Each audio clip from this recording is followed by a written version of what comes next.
we're back.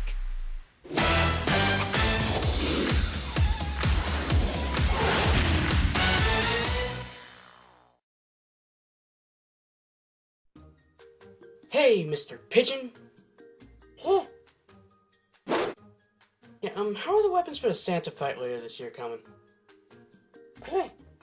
Nice, nice. Keep up the good work.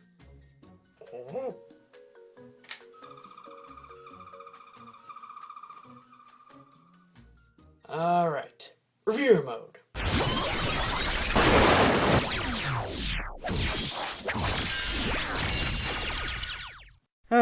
That was a completely necessary sequence. Anyway, on to today's video, which is the art of dynamic display.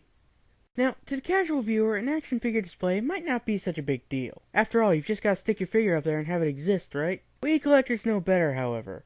And as I oftentimes see comments on videos from more popular YouTubers asking how they pose their figures so well, I figured a video with some basic tips on how to start would be a good idea.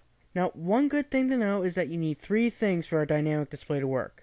And those are, number 1, the pose. First off, let's get your figure into the right position. There are 2 requirements to a good pose. 1, have it be lifelike, and 2, make sure you portray action. The first point is pretty simple to get down. You've just got to avoid poses that look unnatural for the character to do. Like holding both your arms up in the air in celebration, or just staying around doing nothing whilst everybody else does nothing. Even a small head turn can add life into a figure that would otherwise not have any. Though this shouldn't be the only option, Hasbro. Point 2 is a bit harder though, and can only really be determined by personal preference. To help with this, try thinking of your display as a comic book panel. A single moment in time portraying motion. Small bits of exaggeration like spreading the legs a bit farther apart may help this effect, much like they do in comic books. As long as you think your pose looks as good and natural as you can get it, your display will be perfectly fine. 2. The layout. There is nothing worse in a display than not being able to see all your precious pieces of plastic at a simple glance. This is why you must strategically place all of your figures in places where they will not get in the way of each other. This can range from the simple, put the taller ones closer to the back, to have the people in front kneeling. If you have a flying character that you can put above the rest of everyone, consider hanging him or her up with some wires or a proper flight stand. You can also try having your display low enough that you can just look at it from above to see all of them, but that works best with the mostly unposed product. Overall though, this is one that you have to practice at. 3. The effects. Okay, this is where you can get kinda creative. Now, certain lines will have plenty of effects to choose from, and the utilization of those effects is an art of its own. But as I don't own too many effects, here's some ideas you can use. First option you have is to use effects that are on things like these weird missile launchers that toy companies love sticking with their figures for some reason.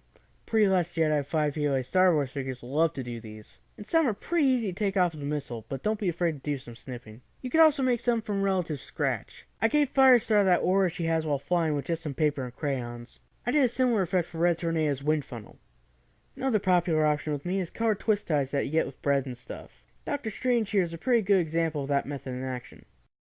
So, now you have some basic tips on how to display your action figures dynamically.